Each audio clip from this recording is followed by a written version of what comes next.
Hey, everybody, welcome to Conversations in Ken's Cafe. I'm your host, Ken Somerville. Our wonderful guest today, an expert on biochar, Kelpie Wilson. Thank you so much for coming. You've been on our channel before, so we're not going to go too much into your history, but tell us a little bit about what you guys are doing in biochar since the last time you were on our channel, if you could, please. Oh gosh, when was that? I think last summer. Yeah. Yeah, so it's been about a year. Uh-huh. Okay.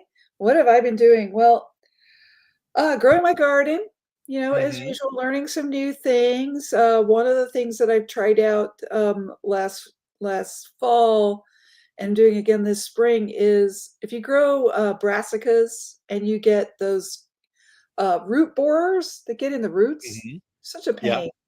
And so what I've always done in the past is I made little cardboard collars for them. Yep. Like you cut a little hole in a piece of cardboard and you slide it around the stem to keep the flies from laying their eggs in there. And but what happened to me last year in the spring was that the slugs hung out under there and they did the damage. So I made a little. I was like, this isn't so great. So when I planted my fall cabbages last year, I made a little mound of like a little mulch mound of biochar around the stems that I had soaked in wood vinegar. Okay. So wood vinegar is liquid pyrolysis liquids. It's condensed smoke. Think of it as Yep. liquid smoke, and it's actually something you can buy. So you don't have to make. You can make it yourself. It's a little involved, but you can buy it, and it's very low pH. It's like pH 2, and it Yep. smells like smoke. Is that on Wilson Biochar? Can you buy it there? No, you can buy it at Blue Sky Biochar. Yep. Blue, Michael and Whitman's channel. we've had Michael on. So yes, we actually recommend a lot of his stuff. Yeah. He's got we won't go into it. I'm sorry, Kelby. No, that's okay. No, good I point. That's where you can get it. Go to Blue Sky Biochar. And so anyway, it's a really good product, and it's you dilute it a lot, so it goes a long way. But I mix it 50 mm-hmm. parts wood vinegar to 1 part water. And so in like a 5-gallon bucket, that is, I don't know, cup and a half or something like that of wood vinegar. And then I soak biochar in it. Mm-hmm. And that's really good as a kind of a fungicide, pesticide kind of material. And so I made these little mulch mounds around my brassicas, the cabbages, and they thrived. They did Cool. great. They didn't have any root maggots. And so I just did the same thing. I got some broccoli in the ground about a week ago here in Southwest Oregon. Um, it's been wet, but and cold, but I got the broccoli in. Well, you guys are generally wet and cold in the wintertime where I'm not wet, I'm white and I'm freezing cold. Oh, well, it does kill some of those pests, though. Yes. Yeah, that's right. And the thing is like your pine beetles, and I don't know if you guys have pine beetles down there. We Up do. here, if it gets cold enough, it kills them off, but we haven't been getting that cold and it hasn't been killing them off. They've been Mhm. coming back in the spring, and wood vinegar would be actually something that you could spray on the pine trees to help get rid of that, as well as garlic actually works very well as well. Wow, interesting. Or you could combine the two. That's That's what, right. yeah. So wood vinegar comes from, it's Asian, Japan, Korea. They've been using Mhm. it for years. And Teruo Higa, I think, also uses it, who is the EMRO guy, the EM guy. Okay. Um, and so it enhances the ability of other pesticide chemicals, like other Mhm. herbal pesticides and even chemical pesticides. So it Mhm. enhances the ability of those things to kill off the pests. But it all depends on your dilution. So when you a strong dilution, like 50 to 1, is a pesticide, but more like a 200 to 1 is a plant growth stimulant. So wood There vinegar you is go. very interesting, very interesting. And yeah, I talk a lot about it in the biochar handbook. Well, there you go. And you guys can get that on the website. I know that for a fact. Yeah, yeah. So yeah, wood vinegar, been playing around with that.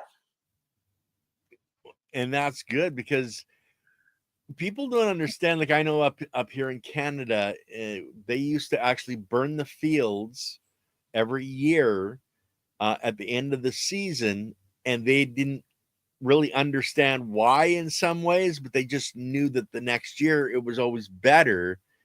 But they were creating biochar, they were creating a little bit of wood vinegar Hmm. in just from the smoke, etc. But Oh, a lot of people don't understand that pyrolysis, you can get a whole bunch of different things off of that process. The wood vinegar is only one. You can actually draw straight carbon oil off and make your own oil. And I've seen guys that actually have funneled the smoke into a generator, a gas generator, and used it to run their generator on. You people in the First World War, I think it was the First World War, they actually, no, it would have been the second because I don't think there was much for vehicles in the first, yeah, but it was they World War ran II. their they ran their pickup trucks and farm trucks off of boilers in the back of the truck they put in to have the engine work. It's amazing what you can do through that process. And we're just taking the biochar, but there's so much more there. There is, and oh, I wanted to go back to what you said about the pine beetles and the wood vinegar and the role of smoke. So, what is Mhm. wood vinegar or pyrolysis liquid is just condensed smoke. So it's the Yep. same thing as that liquid smoke that that you could buy for barbecue, give you that Right. barbecue flavor. So it's just condensed smoke. And so in a natural forest fire, before we started excluding all of the fire from our forests, suppressing Yeah. it, and then Yeah. everything grew up thick. And now when we get fires, they're mega fires and they torch everything, right? Hmm. But before that, there was a natural fire regime, and the native people actually could, kind of made sure that that all went well by regularly burning when places needed to burn. Then that smoke would come through, and that smoke would condense on the bark and the leaves of the trees and would kill a lot of pests. So we're missing the trees need that smoke to stay healthy. Yeah, Well, and the trees need the carbon molecules that come with that. Like yeah, they people do.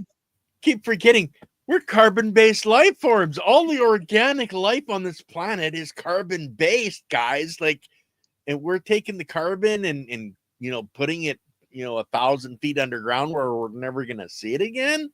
Yet we need it. That never made sense to me. I don't know why.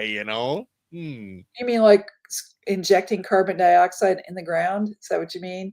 Yeah, we do that a lot here in Alberta. It's become a real thing up here is to do that.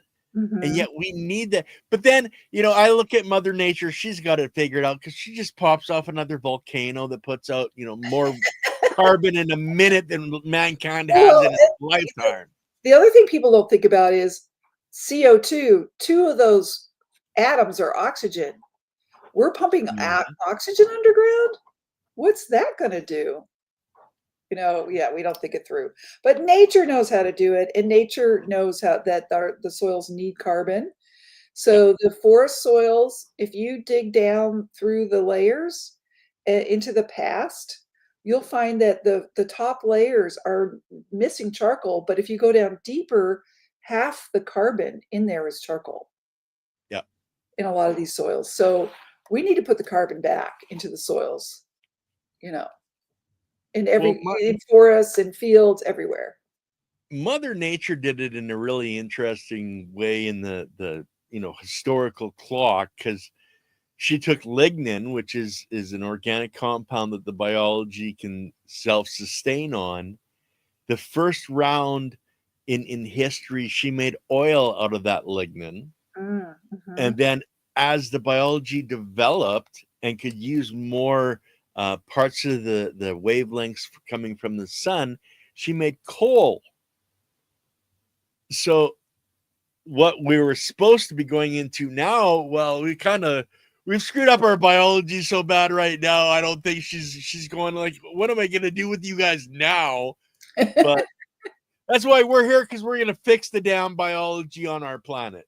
So I have a Substack. It's called the Biochar Prepper, and I Okay. try to write a column once a week on biochar items, through the lens of like, we're facing a resource constrained future.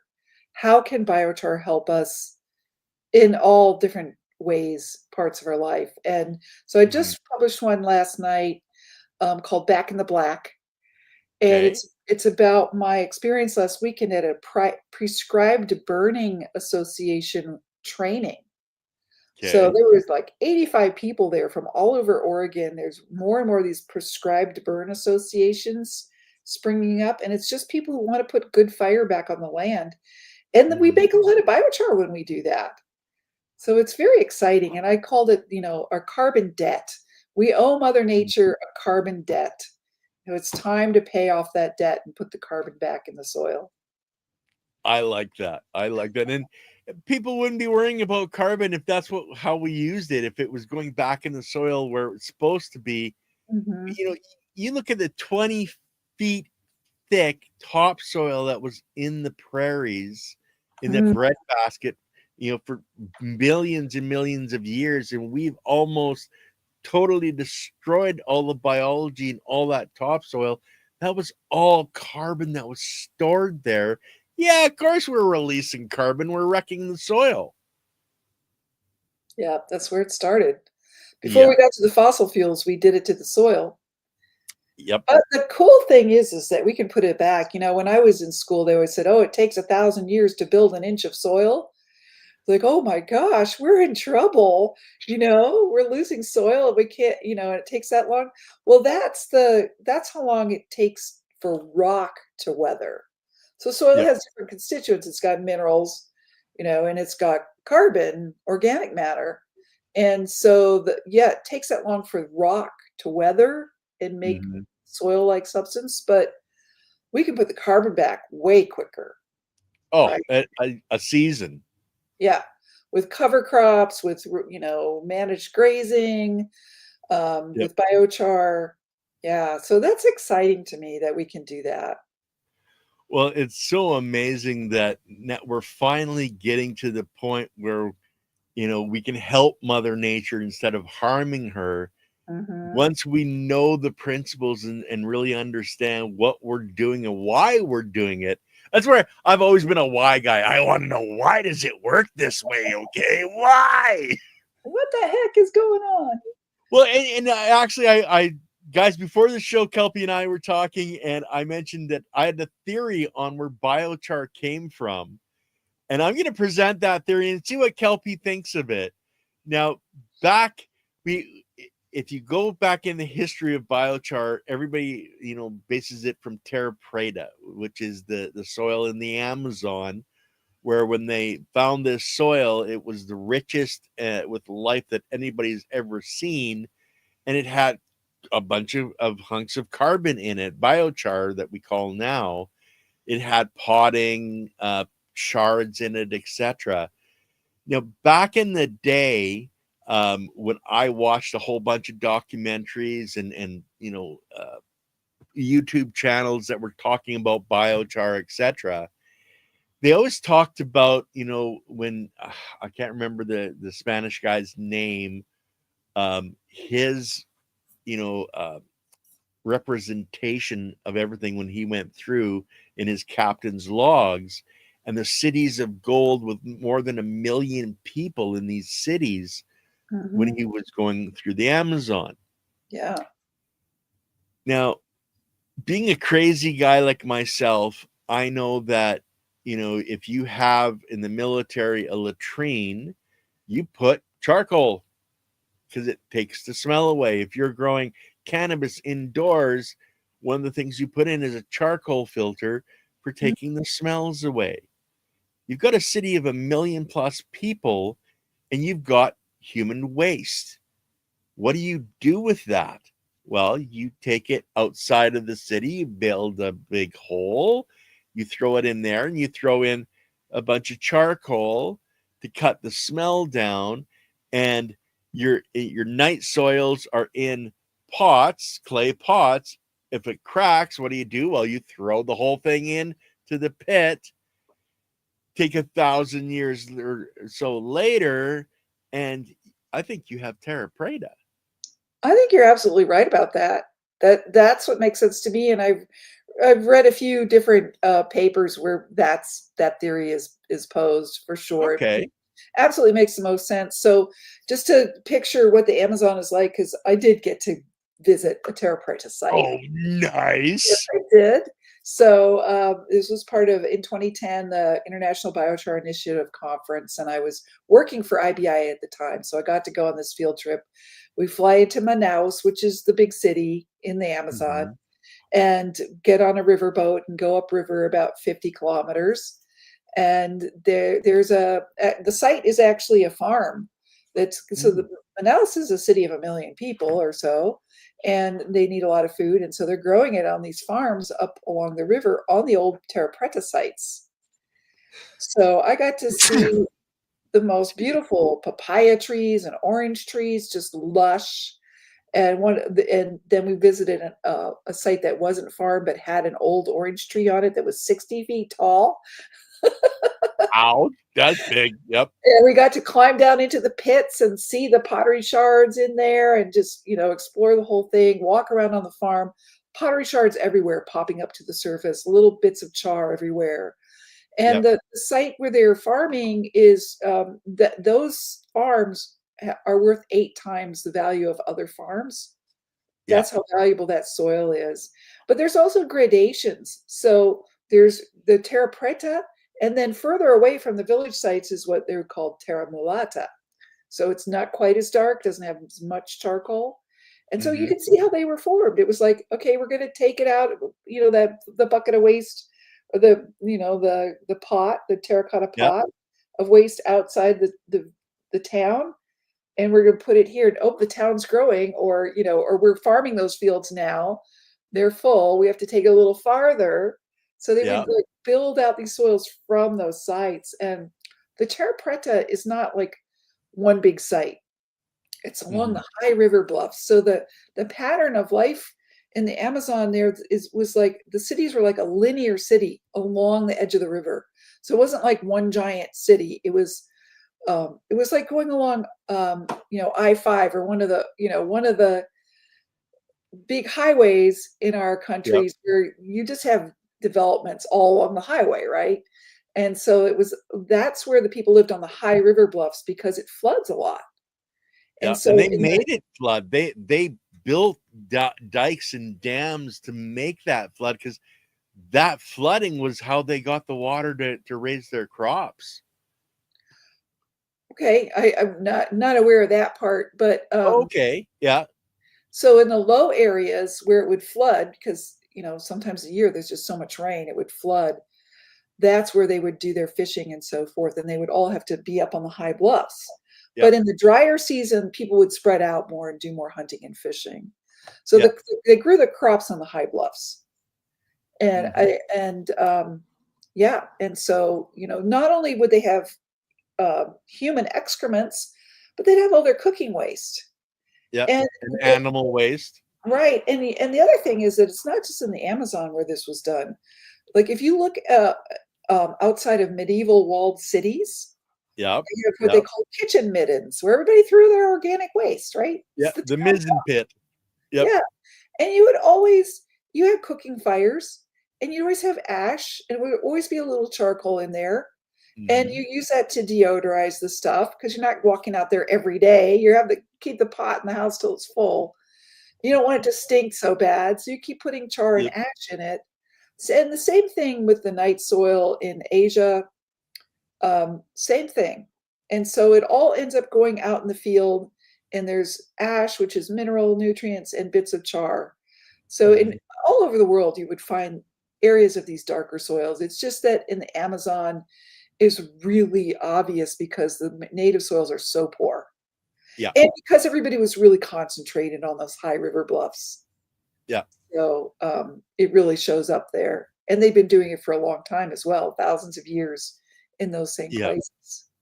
Well, I know the one documentary I saw, they were taking aerial photography and topography, so knowing the different levels, and they were able to see where those cities were because of how they had dug out different areas, and some villages and villagers still lived on some of these plots that were part of this system, but they would literally take the river and bring it inland using these methods to bring the water into a better crop areas, knowing, I don't know that they knew they were getting all the minerals etc from the runoff, all the silt that they were bringing on.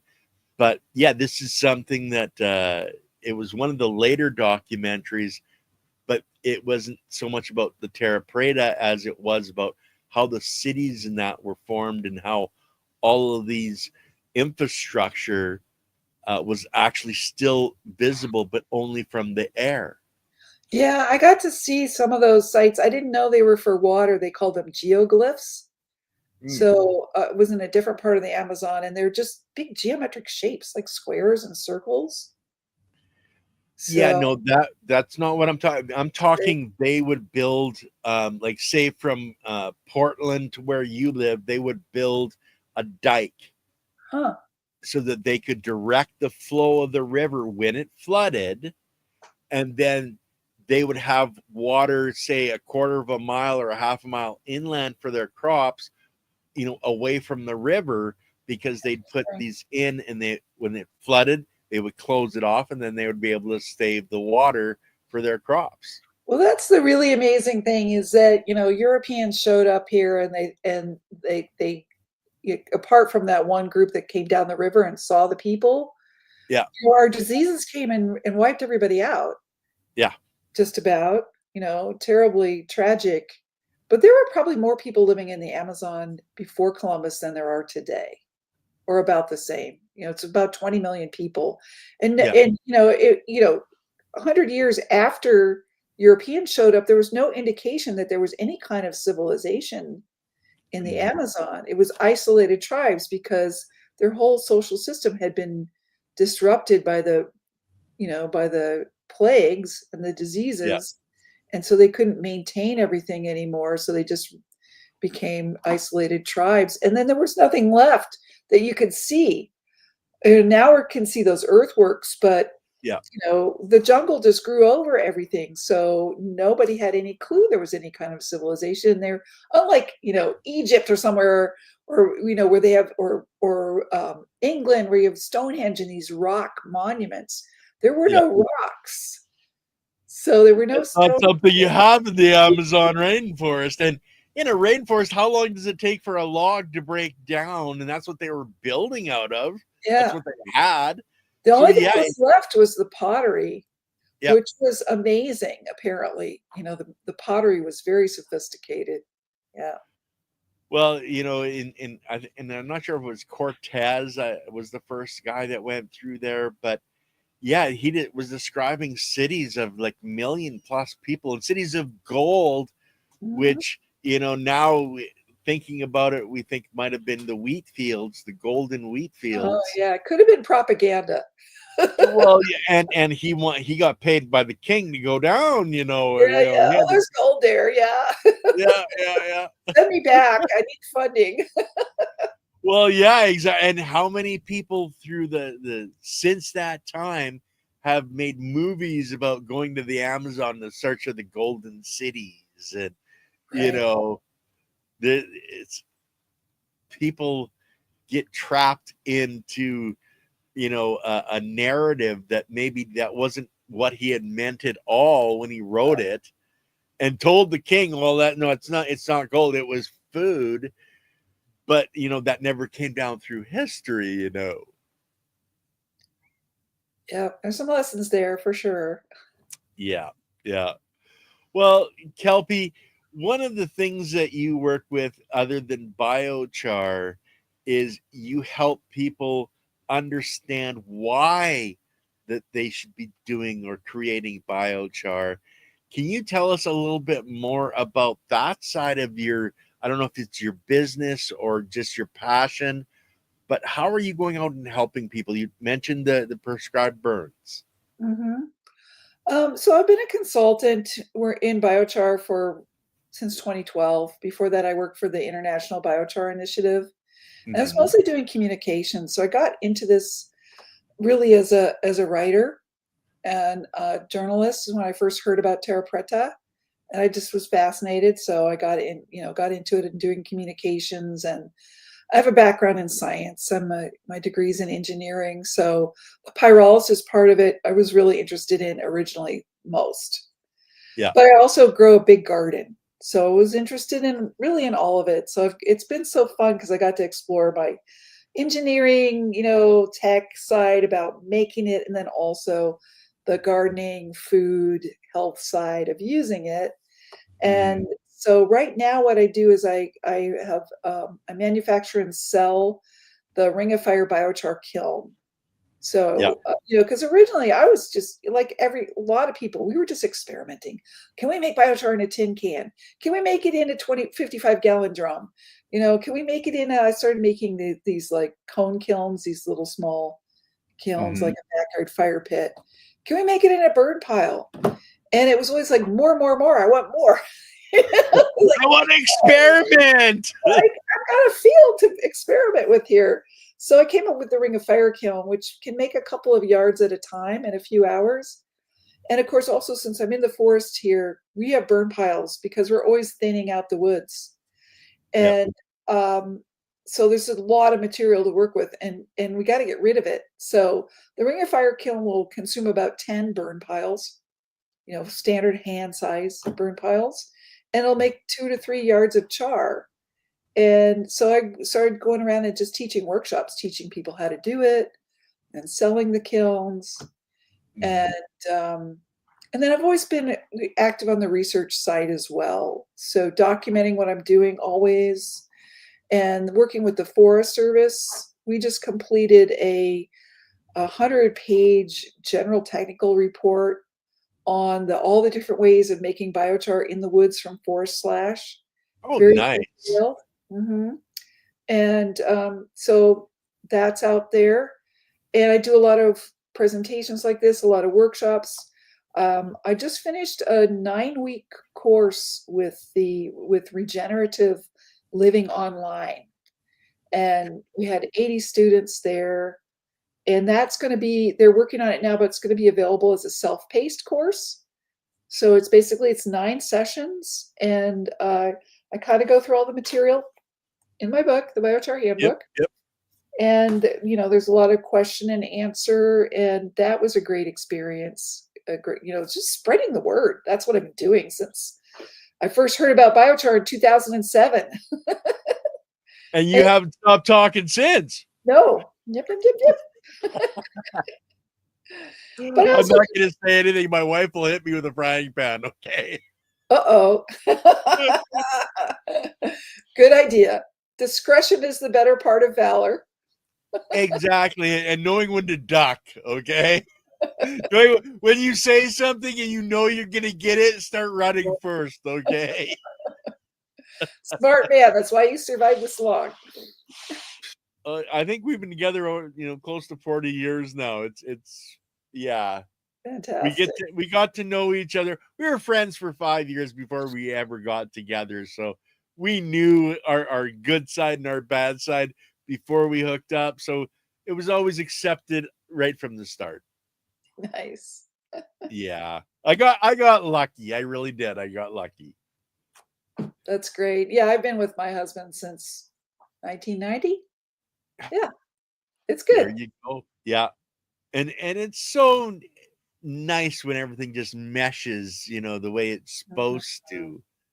And that's in nature. It does that as well for the biochar. Like you're in Oregon, and I know California's really bad, BC's really bad, Washington's really bad for, they went to the too far to the hugging the trees where they weren't doing any of the clearing of the underbrush. They were allowing it to create super fires because it wasn't being cleared out on a regular basis. And now you're, working with an organization, going in and helping to alleviate that problem.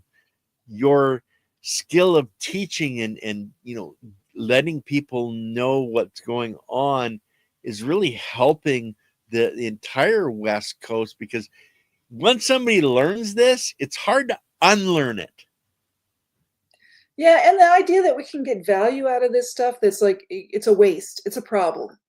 And this goes for all kinds of organic waste. Manure, it's a waste, it's a problem, it's polluting the stream. We got to get rid of it, and we got to spend money doing it. It just feels bad, right? But when you realize that you can take these different waste streams and make something good out of them, like compost. And so this is really true for manure and biochar, or when you put them together, you get something fantastic, right? So you had this problem of the overstocked forests and the brush and everything that's super dangerous, causing mega fires. You've got to do something with it. On the other hand, you've got manure piling up in the barn. Somebody's getting after you. The rain's going to leach that into the creek. You've got to do something about it. We're going to shut down your farm if you don't do something about it. This is happening to dairies around here. Yeah. And it's like, well, guess what? You take these two problems and you put them together, and you get the best compost you've ever seen. Well, it's amazing that we're only realizing this now. I think we realized it 1,000 years ago and lost a lot of this. Yeah. But I think now where it can really start to combine these things. Now, one of the things I always tell people is, if you're making biochar, until you add the biology, it's just charcoal. How are you adding the biology into the mix once you have made your char? What's your best process, or what are some of the processes that can be used for people to add the biology to it? Well, I recommend just working with what you have. Don't try to buy a bunch of stuff, right? Unless you need to, maybe some ingredients, but starting with kitchen waste and garden waste.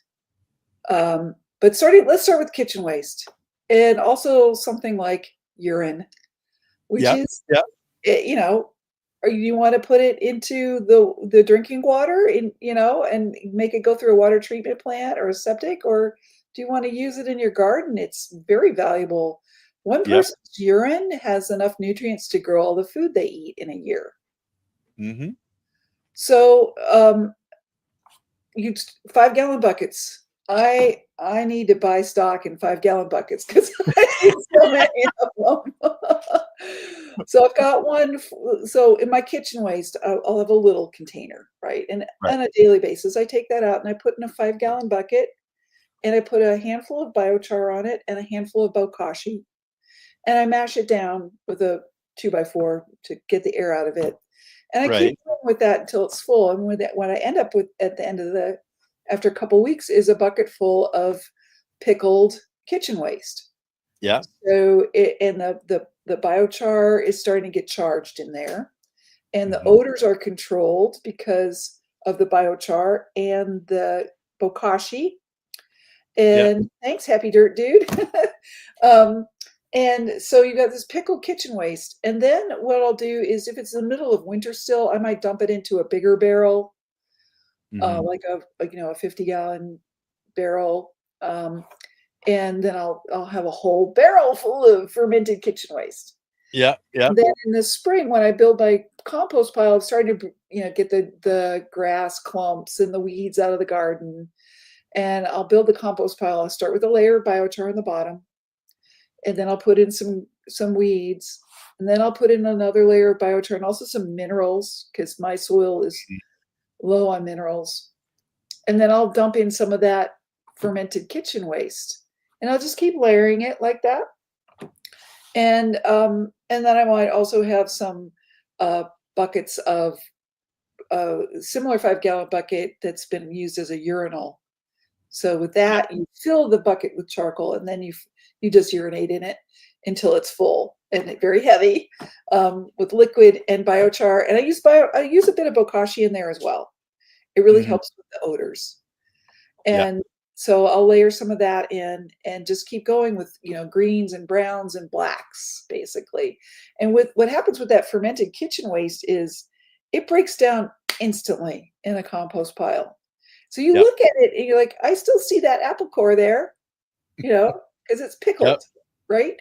But unlike, a regular compost pile where you might put your kitchen scraps in there and they just kind of sit there for a while, and maybe animals smell them and they come and dig them up and eat them, especially if you got bones or meat in there.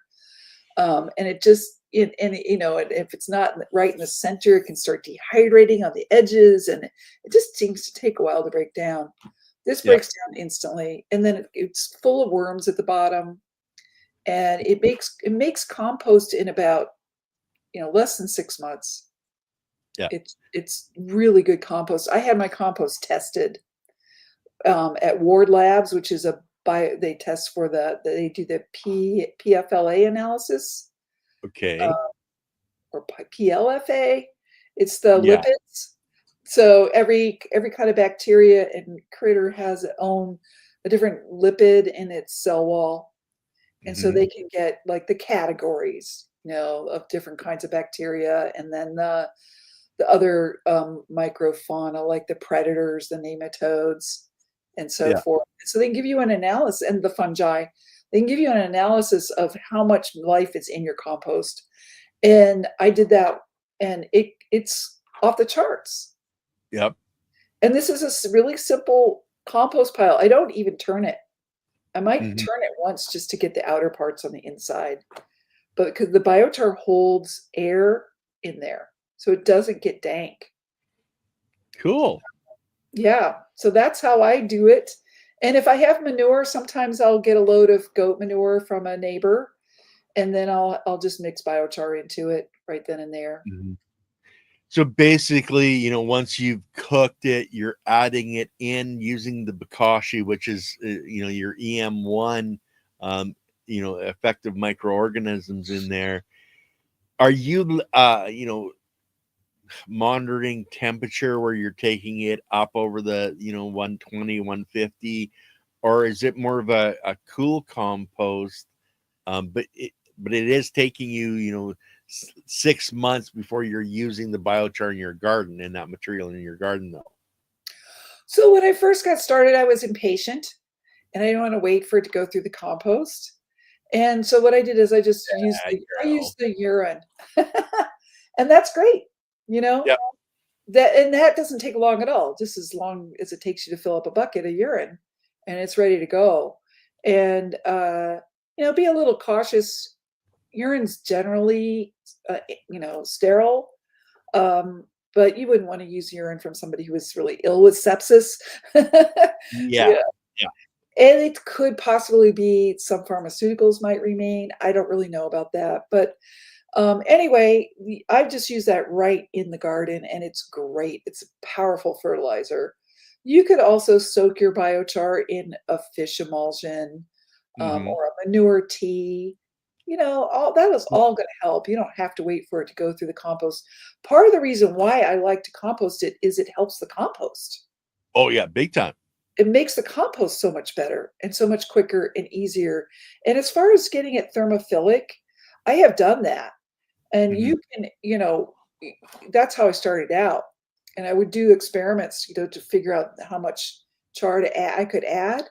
And it is variable. It really depends on your compost ingredients. So if most of your compost is, like, for instance, um, um, cow manure, dairy manure, when Right. you get that, I could get a load delivered from the dairy. It goes through a lagoon, because they Mhm. rinse the dairy, that they take the lagoon, they dewater it. It's mostly fiber. It's actually mostly carbon. There's Mm. not that much nitrogen left in it. So I put a lot of biochar in it, and it composted, but it didn't get that hot because I'd messed with the carbon to nitrogen ratio, Yeah. right? So, but on the other hand, I could get fresh chicken manure from an egg laying operation, a small one that had no bedding. It was like pure nitrogen and phosphorus. And I Yeah. could mix up to 50% biochar in that. So it's really good if you're, especially if you have a bigger composting operation you're considering using biochar, do some smaller tests, monitor it with the thermometer, make sure it gets up to temperature. When I get the right mix, and that's usually in a lot of things, it's about 10% um, Mhm. biochar to a manure or another mix of ingredients. It's a good place to start anyway. What Mhm. I'll find is it ramps up quicker to the thermophilic temperature, Mhm. and it gets hotter than a control without the biochar, and then it finishes sooner. And it will also end up with more fungal uh, material in it. So more, not fungal dominated, but more balanced with the bacteria. Okay. Okay. And I think that a lot of people want to know what's the best way. Now we talked about urine, and we've got an actual question on, is it for the alkalinity, is the urine to neutralize that? But guys, this is something that isn't just prevalent in making biochar, but if you're doing an aquaponics system, you can use the urine to start that. It's to start the biological cycle, Ooh, switching interesting. from nitrate to oh, Ammonia? no, it's nitrate, and it's another night something. Oh Nitrite? man, yeah, nitrite to nitrate, right? Okay. And Uh-huh. that's the cycle of the biology, and I think that's exactly what's happening, for in your biochar, and that methodology is to flip the biology, because like James White, I don't know if you're familiar with Dr. James White Kelpie, but he researches biology, and he found horizontal gene transfer, where the biology was changing basically their hat. Like, say one was a carpenter and one was an electrician, one was a plumber. When they looked at it, the exact same biology could be all three. It would just change what it needed to do. And that's where, when you're flipping biology, like the nitrate to the nitrite and the different biology, it's the same biology, just putting on a different hat. It's mind blowing. Oh, The whole endophyte relationship and how they bring in the roots, bring in the bacteria and strip out the guts, and they go back out. They gather. It's like they're farming these bacteria. It's just amazing. well, Yeah. I look at it as our society, and like that cell in itself is, a manufacturing warehouse that's, a Little thousand times, factory. yeah, like an Amazon warehouse is huge. And then your biology is in there, maintaining it, building it, and if it's a cell that produces exudates, well, it's mixing the different components to make that particular exudate. But there's the biology in there, and I've got a young lady coming on Thursday. She's a quantum biologist.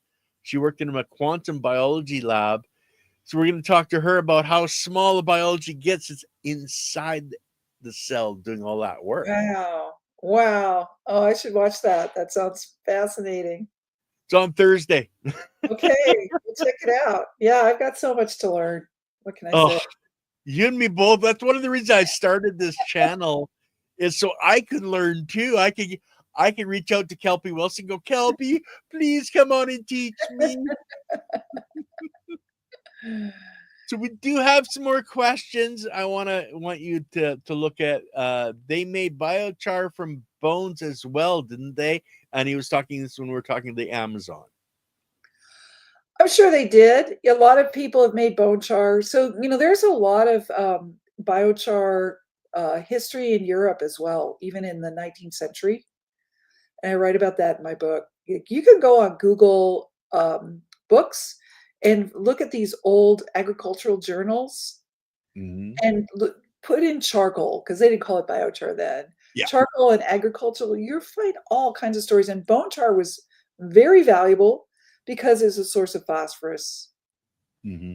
So bone char is easy to make. I make it. I just take a like a empty paint can, poke a few holes in the lid, fill it full of chicken bones, and I throw it in a fire, and you make Yep. bone char. So that's an easy way to do it.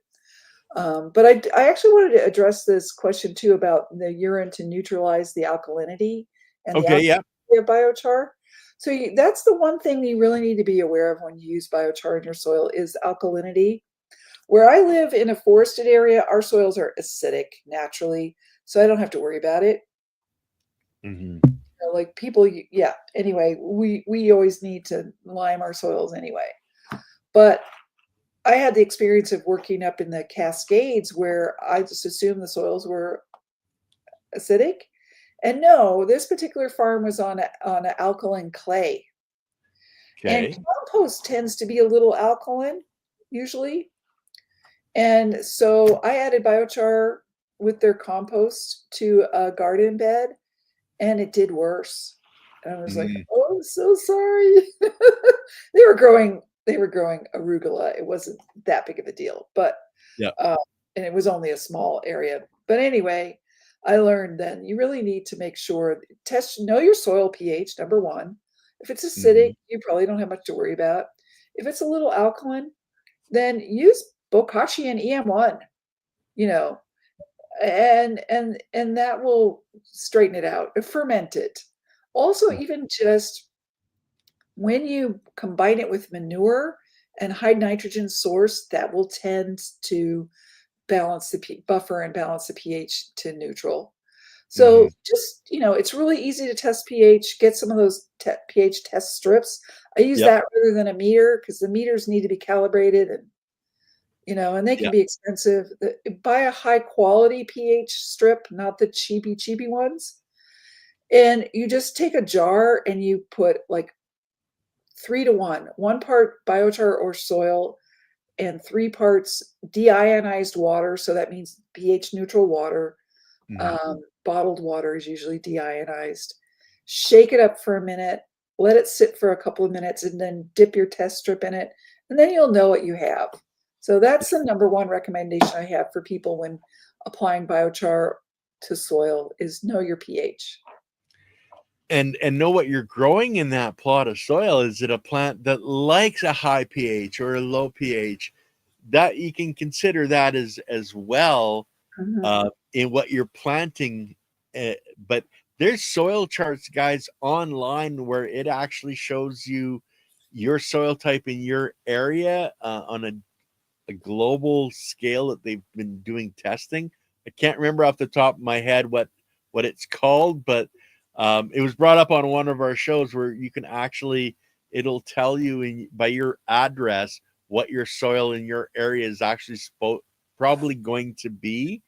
Um, but yeah, there's look for the applications online that'll help you figure this stuff out as well. But I love the pH strips because it is a lot easier.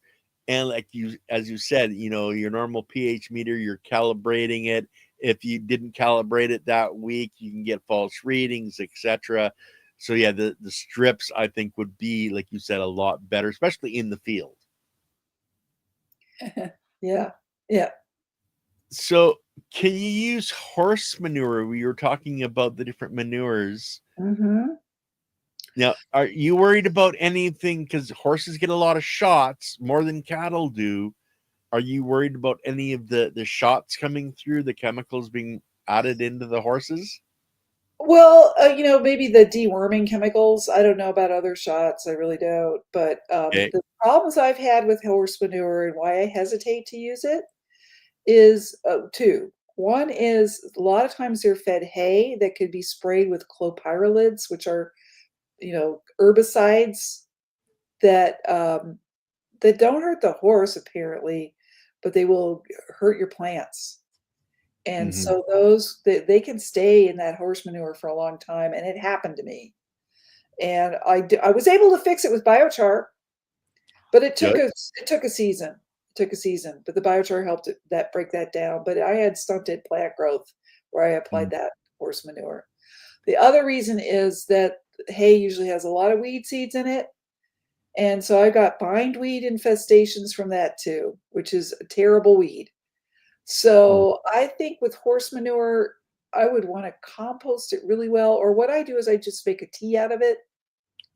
Mhm. I mean, first of all, you got to make sure that they didn't get the bad hay. But if they Yeah. were, if your hay was okay, then I would just put it in a bucket and make a tea out of it and apply the liquid to avoid the weed seeds. Either Mhm. that or really make sure you compost it hot. Yeah. So you could also biochar it. I Yeah. haven't done that, and I don't think it would be that easy to do, but you could char it. I think you would just like you'd want to give it at least 6 months to allow the biology to really break all that stuff down. Yeah, so I would, if like my neighbor has horses and we're planning to put some biochar in there in the corral just for the horses, because Yeah. their corral gets really mucky and wet. And and then probably with the biochar, we'll just spread it on the landscape and grow grass. I don't think I would want it in my veggie garden until it proves itself not to be full of Back weeds. to the horse pasture to let the horses grow better grass to eat. Yeah, yeah, yeah, but Yeah. that's really the only issue. Most like the goat manure, I'm is fine because 'cause they're just browsing out in the woods, so it's Mhm. really easy to use. Yeah. So we've got a couple more questions here. Silly Lily Kelpie, do you crush your biochar to powder or leave it in chunks? Oh, that's just a big problem is crushing the biochar. There's so many ways to do it. I saw somebody talked about making a box to hold it and then crushing it. I like that. And Piece then there's this drive one. over it. Yeah, I've seen guys do that a lot is drive over it. Yeah. That's really the easiest way in a lot of ways. So what I do is I get these vinyl truck tarps from a place that repairs them. Okay. And so I don't buy those cruddy tarps at the building supply that just fall apart after a season and leave little plastic pieces all over your yard. Yeah. I get these vinyl truck tops. So what they're full of patches and everything, but they last a long time. They're very heavy duty. So I'll get one of those and I'll put the char in it and you know fold over half of it so it's covered and then just drive back and forth. But make darn sure you don't have any nails in that char. Like if I char old lumber and boards and I have a magnet to pick the nails out of it. But Yeah. the other way I do it is I have a hammer mill. So if you have a tractor, you can buy a pretty inexpensive hammer mill that runs off the PTO, Mhm. and that's a good way to do it. And those are useful for busting up a lot of stuff. I bought an electric one since I don't have a tractor. The thing about it is, though, it's slow. Yeah. It's a slow process. It does work really well, though, to give you a nice uniform kind of grain or rice size. That's the size I prefer. Is a Mhm. granular size. It's easy to mix. It's not as going to be as dusty as a pure powder. There, I don't think the only reason to do like a real powder is if you're doing a foliar spray. Mhm. But actually, in recent years, I'm mostly just throwing the little chunks in the compost, and the stuff is brittle. If you make it at high temperature the way I do in the flame, it's very brittle, and especially where you are, Ken, Yeah. where it's freeze thaw is gonna this stuff's gonna break down in no time. And in the garden, in your soil, it's good to have a variety of sizes Yeah. because the bigger chunks will do more aeration and and drainage. And yeah, it's just not bad to have everything from you're always going to end up with a small stuff. Hey, Joe, and big chunks anyway, because it's always going Mhm. to be brittle. So anyway, you can try that, or you could stomp on it with your boots. I like that idea of making a little box and just having a shovel or something and smashing it down. Yeah. Uh, if the really pro way to do it is to get, well, there's a couple ways if you want to be really pro. One is to get a debris loader, like a Hmm. billy goat, which is a vacuum. They use it in park departments to suck up all the leaves and twigs and everything. And so it's a vacuum. So it Yeah. sucks up all your char.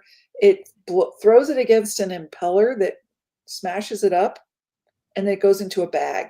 So you don't have to worry about dust, which is awesome. And I Hmm. know somebody who bought a used one of those for about $500. Okay. Great tool. The other pro way is to get a dual shaft shredder like they Hmm. use for recycling plastic. You put plastic bottles in it and stuff, and it shreds it Yeah. all. And that's, I don't know, that's probably a couple $1,000s for one of those. But that would go through your char really quickly. A rock crusher.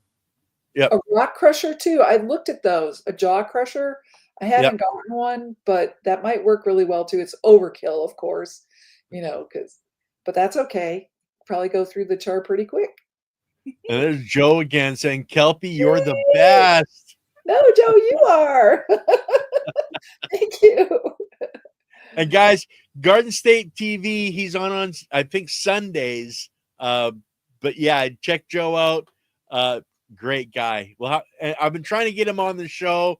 And Joe, just to let you know, we're changing the time to in the 5 o'clock my time in the afternoon instead of the 1 o'clock. So that may work better for you. But where was I going? Because I did have a question in my brain that I wanted. Let's see. I know that you talked about the percentage. Oh my gosh, I'm having a total brain fart now. Can I answer a question I see here about straw? Sure. So I use straw, and straw is different than hay. And I might be wrong in my assumption here, but straw is usually from, I'm hoping it's mostly from oats, but maybe wheat straw. So by the time you get the straw, I think it's fairly clean. That the hay is where you get the more weed seeds and also more of the herbicides. Hmm. So I'm just assuming that. I could be wrong, but so far I've done okay with straw versus hay to use Yeah. as mulch in the garden and so forth. Well, your hay is something that can be eaten. The straw is used for bedding because all it is left is the stalk. The head and the seed has been knocked off, Right. and it's only going to have so much residual pesticide in it. But I would still be careful on, who you're getting it from, because if they're spraying these pesticides and herbicides, it can knock your biology back. It won't totally kill it because the biology will actually, develop itself and take it out, but it's going to take a lot longer, just like, that year of putting your char in and not having a good crop. It takes that year for it to work through those molecules. Hmm. And that was the other one. Have you ever heard of quorum sensing? Yeah, I've heard of it. I don't know that I understand it, but it's the way the bacteria communicate with each other, right? Well, it's not just that, but the biology literally can see what is missing in the soil. Mm. The one I remember from it's got to be 25 or 30 years ago now. The experiment was a tomato plant, and they stripped boron out of the soil in the lab. So they had zero boron in the soil. They planted the tomato in it, and tomatoes, for anybody that doesn't know, need boron. That's one of the substances they can't live without. They can't produce tomatoes without it. They found by the end of the experiment, the plant, it produced it not very well, but it did produce. But they found boron in the soil, and the biology had created what was not there, which was the biology that would mine boron out of the sand, silt, clay, and organic Wow. material. And that's really what quorum sensing is. It's mainly in your aggregation. It's when enough biology gets together. James White looked at it and saw the horizontal gene transfer, Wow. and you can look at it in those three different ways as you know, pyramid if you want. But when you get, you know, enough biology together, it knows what's not there because it's communicating with all the biology that's in your soil structure. And it's going, okay, I need Joe isn't here. We need to create Joe. And it brings the molecules together to create Joe and then more Joes to go out and do that mining. I Wow. think your biochar, especially the larger chunks, have a real quorum sensing effect in our soil structure. Because face it, Kelpie, if you're a microbe and there's this big ass worm coming at your face, you're done for. But if you're in biochar and safe inside that castle structure, you're going, go on, Godzilla. Eat it all, baby. Go ahead. Right. It's homes for microbes. It's also there's food on the surfaces of the char for microbes, Yep. and there's water. And the other thing there is electricity. Yep. And internet. Well, So we were talking before the show about a certain ceramic powder that people can get to quench their char in. Did you want to mention that quick? I don't really know about that, Ken. You Okay. know more about that than I do. So Okay. right. Guys, if you can go back on the Soil Matters and Quatamoc Villa, his last episode with Leighton Morrison, he talks about that and how they're putting copper rods into biochar pit at the different parts of their garden to help with that electrical flow, because it all is energy, baby. We're getting it from our leaf through the sun. We can get it through the actual air itself. There's so much we're finding out Oh about. yeah, the electroculture. Yeah, what I don't really know about is the ceramics, the EM1 Yeah. ceramics. I haven't explored that at all. I know Watamac has, and you were Yeah. talking. Now you did say you've done a little bit of electroculture, but you really haven't seen a lot of change. Well, it was just, I started reading about it last year, and so I got one of those. I just got a long copper wire, and I put a magnet on one end of it. There's Mm-hmm. some circular magnets like a donut. There's Yep. Yep. instructions for doing that, and then you coat it in beeswax, which is cool. Cool. And then I stretched it out, aligned with magnetic north, and that is supposed to kind of amplify Earth's magnetic field, because all biology is going to be responsive to Earth's magnetic field, Yep. right? And to have a little bit more of that to work with could make all their processes and communications a little better. And hopefully that would kind of tend to make the biochar that's in my soil a little more paramagnetic as well, more responsive. Yep. So I did that last spring, and it's just been one season. I didn't notice anything particularly different, but a lot of these things that you do when you already have really well developed soil, you might not notice a big difference. You might Yep. see it more, especially true for biochar. You really see more dramatic differences when you have pretty crappy soil. If you put a well-charged biochar in there. I just want to say also, when you already have a really good living soil, you can add little bits of plain biochar and it's fine. Just Yep. don't add too much at once. But Add it on especially, top. yeah, put it on top or just lightly mixed in, and then plant a legume crop, because the main issue with biochar, adding straight biochar to soil, is it does absorb nitrogen. So Yep. in early days, when scientists were first doing their first field trials, they would go out and go, okay, how much biochar is in those terra preta soils? Oh, 20 tons per hectare. We'll put that much in the field and see what happens. And of raw biochar. Yep. And they would get worse results. They go, Well, oh, let's not even call it biochar because they hadn't even bioed it yet. It was just right, char they were putting out. right. And they're like, oh, this stuff's no good. Write up our paper.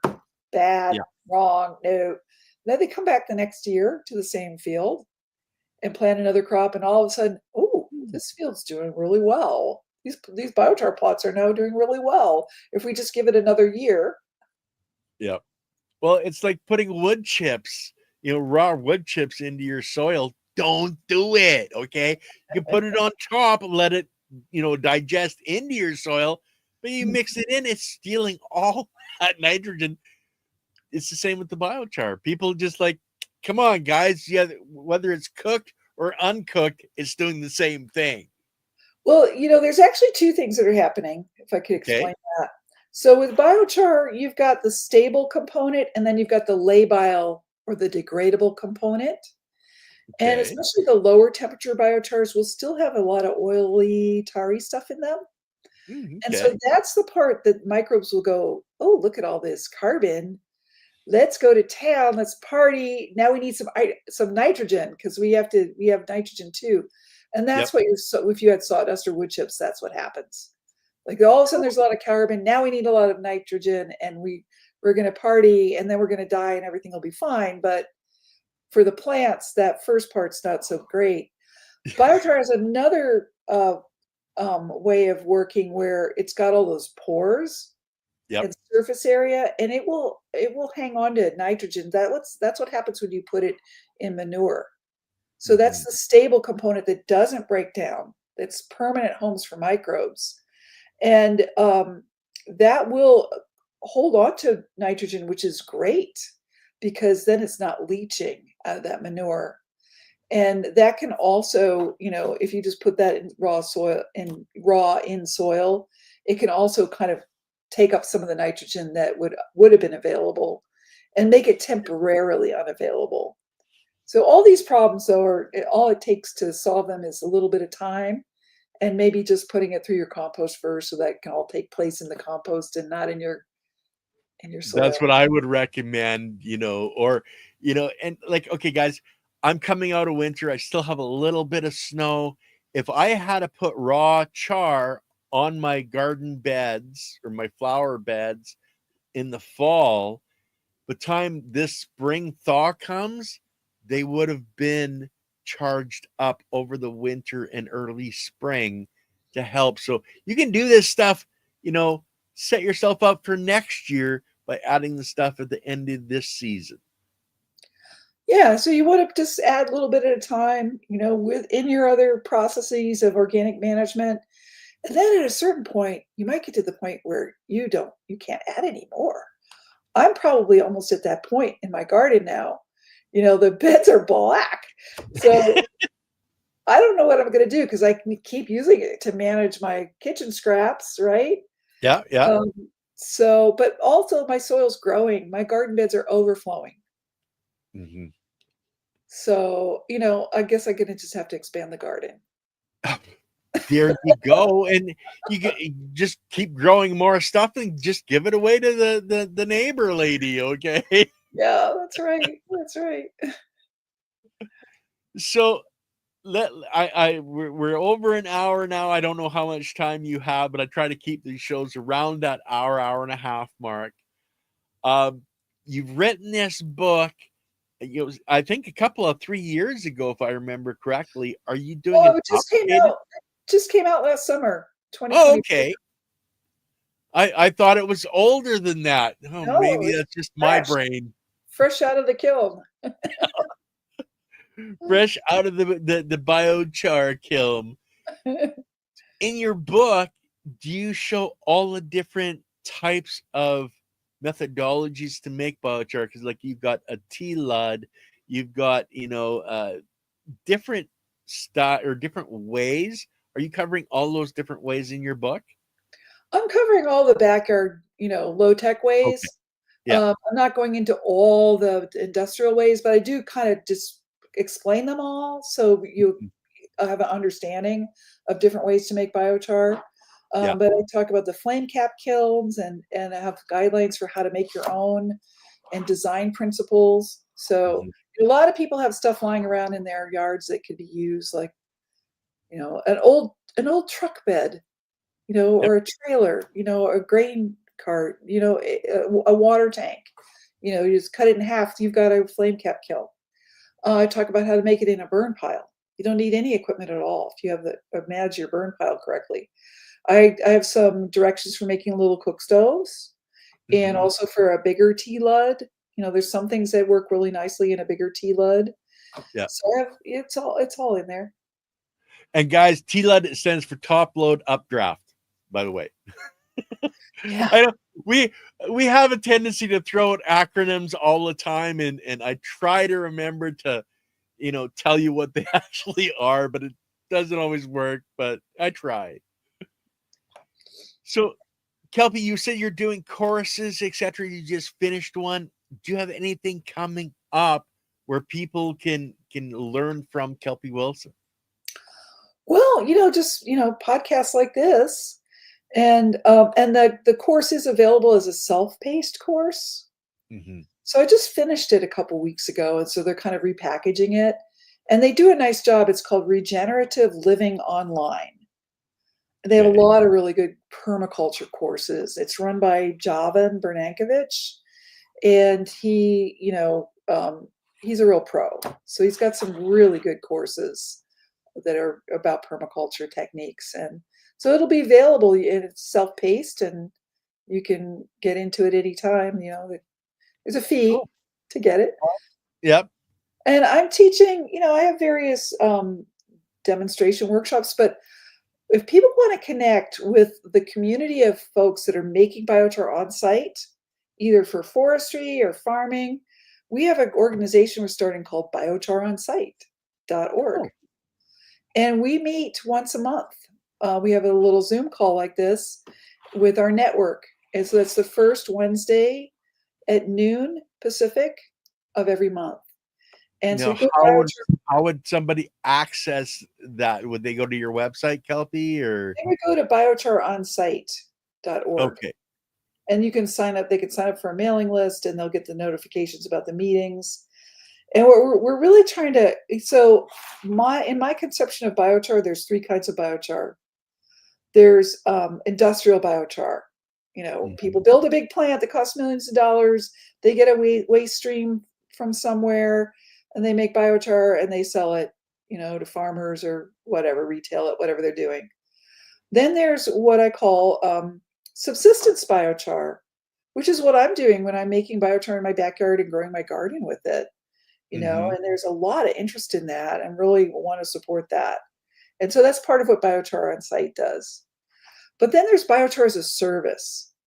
So that's where we have, all this forestry work we need to do, or we have farms or like vineyards are a big place where people are starting to make money now, offering biochar as a service, so that you could go into a vineyard where they have, all kinds of ag, especially orchards and vineyards, have a lot of piles of old vines and prunings and so forth that they generally burn to get rid of.